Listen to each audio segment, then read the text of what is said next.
Hello, I'm Jake Boudrot, Civic Journalist at Tello Community Television. This week, on The Record, an issue that arose during the municipal election in Port Hawkesbury came up again after the RCMP charged 2 people with 26 offences. I attended the combined Committee of the Whole session and special public meeting of Port Hawkesbury Town Council. After the meeting, Mayor Brenda Chisholm-Beaton and Deputy Mayor Ian Langley fielded questions from the media. But first, the provincial election. In the protected Acadian riding of Richmond, which takes in all of the municipality of the County of Richmond, incumbent Progressive Conservative Trevor Boudreau is up against NDP candidate Mark Curry and Liberal challenger Rochelle Hood.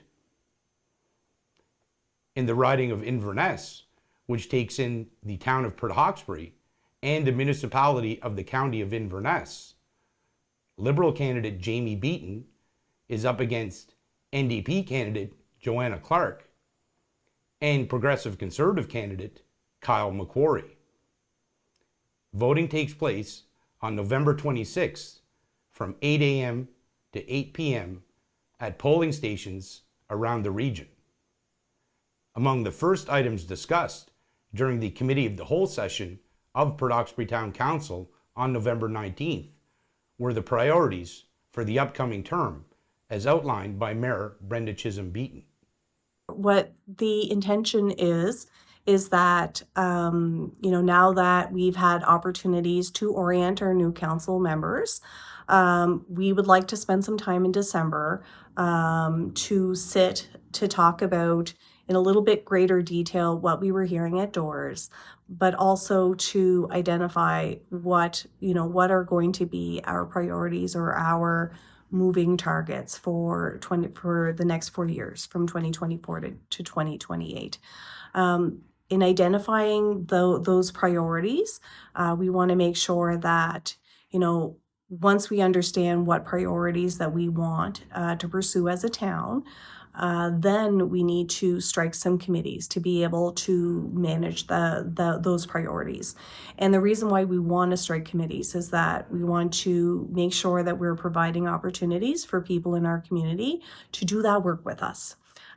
Because we are a town and we want to grow together. So we do have an incredible amount of expertise in our community that could be leaning their shoulder to the wheel with us on those priorities. I foresee some of those priorities continuing around housing, continuing around economic development and growth-related, priorities. But there could be some new priorities. I know there's some interest around, maybe prioritizing, seniors programming and support for seniors. There's been interest in, bylaw officers. So, these are some of the conversations that we have to have. We will nail down those priorities and maybe take the temperature of, to, let the community know, what do you think about these priorities? So we're hoping to start that process in December and continue that process into January, which may lead to some new local committees that we will be striking as a town council. Port Hawkesbury CEO Terry Doyle said changes to the town's Code of Conduct policy are modeled after changes to the Municipal Government Act. He said the existing Code of Conduct policy has to be repealed. During the special public meeting of Port Hawkesbury Town Council, councillors approved the new policy. As far as the changes or the revisions to the Municipal Government Act and the new Code of Conduct policy for councillors, what stands out? I know that CAO Terry Doyle mentioned it kind of laid out the process for misconduct and what to do in that case. And so what kind of strikes you in that new policy? What strikes me in this new policy is that it creates a level playing field all across the province of Nova Scotia. So all 49 municipalities now have a code of conduct that is the same, no matter, if you're in the town of Port Hawkesbury or the municipality of the County of Richmond, or the municipality of the County of Inverness, or across the Strait of Canso. No matter what municipality you are in, there is a set expectation around code of conduct, which really goes a long way with streamlining training. So every elected official will need to take code of conduct training. What's also great about or kind of stands out with regard to this new code of conduct is that the investigation is going to be done independently. So it'll be arm's length away from the town, our town or any municipality that may be experiencing any breaches of their of the code of conduct.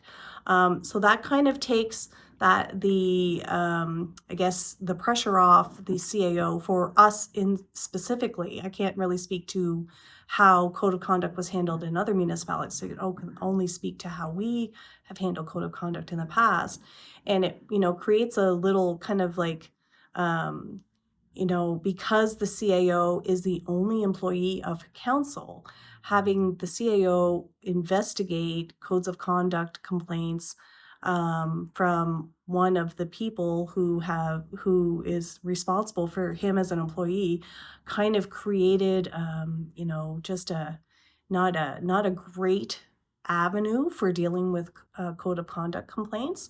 So being able to take that outside of our municipality, I think will hopefully lead to better processes and kind of less uncertainty. Port Hawkesbury Deputy Mayor Ian Langley had council agree to send a letter to Nova Scotia Public Works about restricting traffic during the town's Remembrance Day parade because of safety concerns that came up this year. We wanted to begin by asking you about concerns that you brought up regarding traffic on Remembrance Day, and I was at the ceremony myself as well. I noticed not only transfer trucks, but the number of pulp trucks went through as well too. What do you remember about that day that caused you concern and seems to be causing residents concern as well? Well, I did attend the Remembrance Day ceremony at the Cenotaph on Reeve Street. It was a respectful ceremony. There was some traffic concerns brought to me by various residents and ratepayers, both in person and text messages and a formal letter. And that was brought to council this evening, and the wishes of council were expressed to staff, and there'll be actions made on those concerns. What would you like to see personally? Do you think it's a matter of blocking off the street entirely during the ceremony, putting some restrictions on what kind of vehicles can go through? What would you like to see as councillor? Well, staff will municipal staff in Port Hawkesbury will contact the department staff, express the wishes. Ultimately, we want to see a safe place during the Remembrance Day ceremony. And if that means stopping traffic for a brief period, it's done on other occasions like the Christmas parade and so on. So that's what we'd like to see. Regarding Remembrance Day here in Port Hawkesbury, you were at that ceremony. You got to hear a lot of the traffic and see a lot of the traffic going back and forth during that period. What were your thoughts on the idea that staff has been asked to take a look on how to curtail or even to block traffic during the ceremony in the future? I completely agree with Deputy Mayor Langley's assessment of the traffic noise that occurred during that ceremony. Two huge points that were made by the Deputy Mayor was around safety, which first and foremost I think is the pinnacle issue that we should be considering. There's a broad range of ages at the ceremony, very, very young children and also seniors. All of the people that attend the ceremonies have varying levels of mobility. So being able to participate in a ceremony unencumbered by traffic, I think is certainly worthwhile to pursue, making sure that we do have a higher level of safety during the ceremony. Because we have the Legion on one side of Reeve Street and we have the Cenotaph on the other side of Reeve Street. So we're, hopefully we can work with the province of Nova Scotia to find a solution with regard to that. The second item that was brought up by the Deputy Mayor was around, respect. So that, if we are participating in a ceremony around remembrance and reverence and remembering people who gave their lives for us, for our sovereignty, for the rights and freedoms that we enjoy today. Surely that is another important reason to cull that traffic. So safety and also respect. I think were two of the main reasons that Deputy Mayor Langley brought that item forward for council consideration. So we hope we'll bring that forward. We hope to have some resolve. We did do that in the past. We could not find some resolve, but hopefully it's a new day, new chapter, new council. So we will continue to pursue that, and hopefully we'll find a resolve in partnership with the province of Nova Scotia. It wasn't appropriate at that time to ask for a parade permit. Maybe get you to clarify why it wasn't appropriate then, but now it's Sure. So it would have been in 2017. We had had a request similar to what Deputy Mayor Langley had brought forward from the Legion and several Legion members, as well as members from our community, to figure out a way to either divert or stop traffic during the Remembrance Day ceremony. So we thought, perhaps could it be treated similarly to our parades that we have in town? So we would apply for a parade permit at a very specific given time, so that there would be kind of a knowledge and understanding around a time where traffic would be stopped, so like a parade, for example. At that time, it didn't seem like that was the right box, or that right avenue for a solution to have that traffic stopped. Although there is a very small parade element in terms of the Legionnaires, the RCMP, the firefighters, all of the cadets. They do kind of create a parade procession across Reeve Street. So we are able to stop the traffic for that particular part of the ceremony. However, what didn't fit in that proposed solution was, once the parade is concluded and the ceremony begins, it didn't seem that we were able to keep that traffic stopped for the remainder of the ceremony. So that's kind of where that potential solution stalled. So hopefully we'll have some more conversations with the traffic authority with regard to the province to look at a way that we can do the ceremony in a safer way, and in a way that really does respect the integrity of that ceremony, out of respect for our veterans. Town Councillor Paula Hart had council agree to send a letter to Nova Scotia Public Works detailing the results of a non-binding plebiscite where 1,018 town residents voted during the municipal election to return Reeve Street to a 4-lane configuration. Port Hawkesbury CAO Terry Doyle said the province is aware of the 14 issues previously identified with Reeve Street, and Mayor Brenda Chisholm-Beaton said the town is ready to move forward on these changes, which can lead to a safer street. Motion came forward from Councillor Paula Hart this evening to present the results of the Reeve Street plebiscite to the Public Works Department and also see if there could be some more action gained as a result. So it's been a month now. The dust has settled a little bit. What's your sense on how aware the department is on how town residents voted, and what can council do from here with those results? Yeah, well, I mean, it's no mystery that we're currently in the midst of a provincial election. So the province at this point in time is in caretaker mode.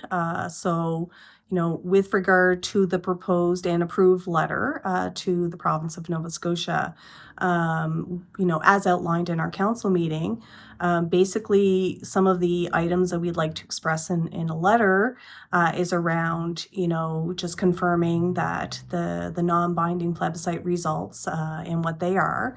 It's already a matter of public record, that it's been publicized through the Elections Nova Scotia. And, this is just basically a formal letter acknowledging the plebiscite results, a formal letter also acknowledging that the expectation from council is that the province of Nova Scotia will continue to work on the 14 items that council flagged with regard to improving the current design on Reeve Street. And at the end of the day, council also wants to express in that letter that the decision ultimately lies in the hands of the province, and town council wishes for Reeve Street to be the absolutely safest street for all the users of Reeve Street. So we leave all that information, including the plebiscite results, in the province's hands to make the best decision possible, so that we do have the safest Reeve Street possible for all the users, whether you're driving or walking, or whether you're in a wheelchair, or whether you're driving a bike, all the ways that people move and all the ways that people use Reeve Street. Oh, sorry, go ahead. Do you think addressing those 14 issues that you guys identified would negate there wouldn't be any reason to reconfigure Reeve Street into the 4 lanes if those issues are addressed? Yeah, well, the information that we move forward, I guess the province has the data that they presented on October 3rd when they held an open house here in the town of Port Hawkesbury during the municipal elections. So I guess the expectation from our council is that they are the traffic experts. They have their data. They have the results of a survey that would have been held about a year and a half ago under I believe, through Don Mills had helped with that endeavor. And then they have the plebiscite results and, all the information that they would have gathered and presented at the October 3rd, plus maybe some other data that they're currently collecting. And at the end of the day, they will be able to take all that information as their traffic experts to determine what's the best outcome for that street.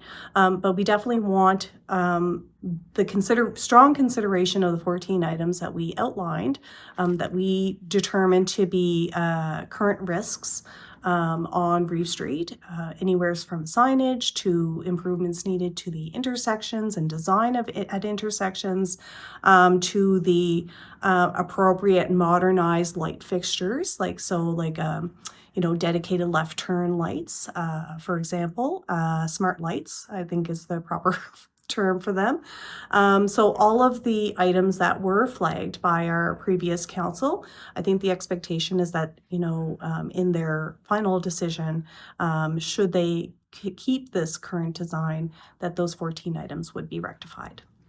Now, it is a provincially owned street, obviously, the point's been made, and you're talking about the province making the decision with the data they have, including the plebiscite data. Mm-hmm. In the end, is it the province making the decision unilaterally? Does council still have a say? Can council reflect the concerns raised by those who would have voted for the 4-lane alignment in that plebiscite? Essentially, what can council do now? Well, right now, as what was determined through motion of council, we will draft a letter, which all of council will have access to that draft, and if any adjustments are needed to be made, we will make those adjustments, and we will send that letter off to the province. And we would then there would be an expectation that the province will treat their final decision in the same manner that they would in any other community. So whatever that process looks like, there could be, they could decide to have another open house to give the most recent information or to field questions from folks. There wasn't a high turnout at the October 3rd open house, so it would be great if the province did decide to have another forum so that they could share those results, and I think, and also to discuss maybe timelines for the 14 items that were flagged by council, and that could give a greater sense of confidence to the people of Port Hawkesbury, that they know that some of the risks that are or the needed changes for the current design, if they knew that that would be resolved in this amount of months or whatever have you. So the expectation of council going forward would be to continue to do what we can to be assured that those 14 items will be continued to be worked on as the province continues their process with what decision they would like to make for Reeve Street. All right. I wanted to get your thoughts, Ian. They came up tonight about the plebiscite results for Reeve Street, whether residents want to go to 4 lanes or go to 3 lanes. What have you been thinking about and hearing from residents in terms of the results of this plebiscite and basically what council should do from here?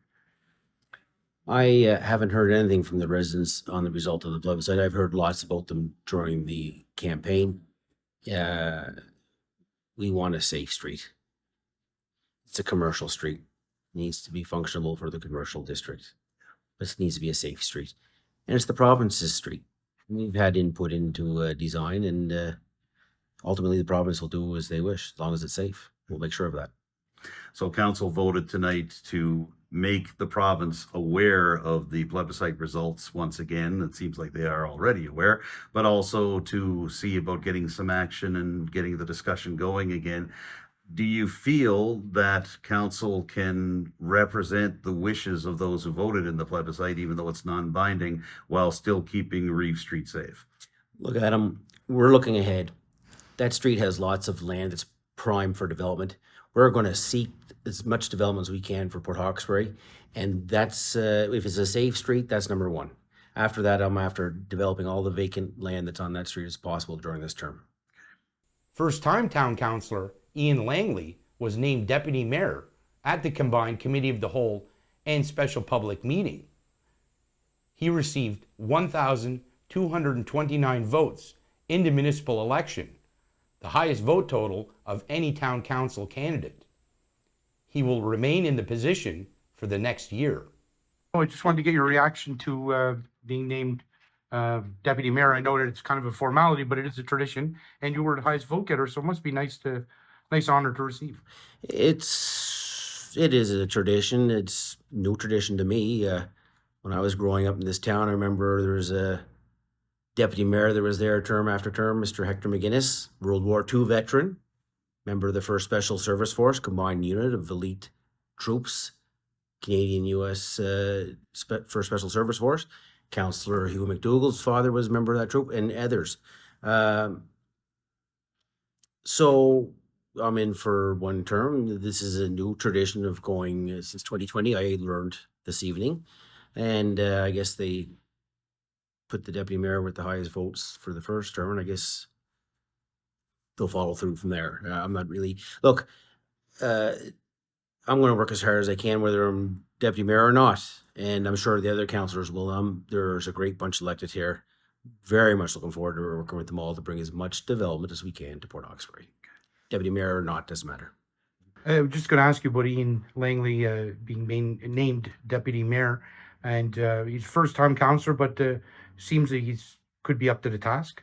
100%. So as I described in our committee of the whole when we first talked about the tradition around the choice of deputy mayor.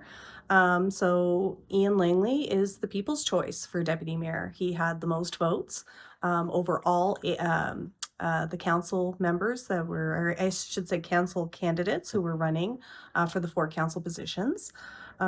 Yes, he's absolutely up to the task. He's been asking for as much information as available just to prepare himself for the role. We made it official tonight at our special public meeting and unanimous support for Ian Langley as our first deputy mayor for 2024-2028 term for the town of Port Hawkesbury. Obviously, each of these councillors has special abilities and special, as you say, energy they bring to the table. What do you think Ian Langley brings to the table as this new council settles in? Certainly by virtue of his occupation, he brings a tremendous amount of knowledge and experience around the Strait of Canso. So as we move forward as a town of Port Hawkesbury Council, just having his level of expertise when we're looking at new opportunities around green energy and marine renewable energy, I think he's going to be a huge asset at our council table, both as deputy mayor and as a representative on some of our committees, and 2 committees that he'll be represented on that were ratified at this evening's special public meeting will be with regard to Landry Lake, which is very important with our green hydrogen opportunity, as well as a member of the Strait of Canso Offshore Wind Task Force. How did it feel having, well, your 3 new councillors with you tonight? What was that atmosphere like? I think it was fantastic. Our 3 new council members are eager to learn. They all did extremely well. Tonight was our very first meeting of council. We started with a committee of the whole meeting, and then we had a special public meeting directly after the committee of the whole. And yeah, we had some great decisions that were made tonight. And I guess wonderful, first meeting for our new council for 2024 to 2028. What's the feeling in the room? And when I say room, I mean any room, really, where you all happen to be together. 3 new councillors, and Councillor Macquarie is back, but he has only served 6 years, really. So even at that, he's the veteran of the bunch. What is the atmosphere like right now as you're going forward and trying to set priorities for the next term? Well, I'd say the 2 descriptive words that come to mind in terms of describing the vibe would be high energy and optimism. Like definitely energy and optimism. Certainly was very apparent tonight in the council meetings. I think everybody has obviously rolled up their sleeves and jumped in with both feet. Certainly the vibe is wanting to see the town continue to grow and flourish. And that's what I saw tonight, is just that energy that everybody brought to the table, and the sense of optimism for the future of the town. 2 people have been charged with 26 offenses after a series of thefts in the Port Hawkesbury area. The RCMP said 28-year-old Victor McNamara of Beaverbank was charged with 16 offenses, and 30-year-old Melanie Maher of Lower Sackville was charged with 10 offenses. Both McNamara and Maher had their first court appearance on November 13th, the RCMP said, noting that McNamara remained in custody pending future court appearances, and Maher was released by the court on conditions pending her next scheduled court appearance. On November 12th, RCMP officers responded to a report of a stolen truck from an address on Highway 4. Several hours after the truck was reported stolen, the owner located it abandoned, the RCMP noted. When the vehicle was recovered, multiple items associated with the reported thefts from vehicles were found inside the truck as well, the RCMP said. Investigators also learned there had been a number of thefts from unlocked vehicles in the general area. On November 13th, Inverness County District RCMP arrested 2 people for the thefts based on information from the public. Sergeant Lance Wood with the Inverness County District RCMP said they received reports of at least 8 thefts from vehicles, but there could be more, he said.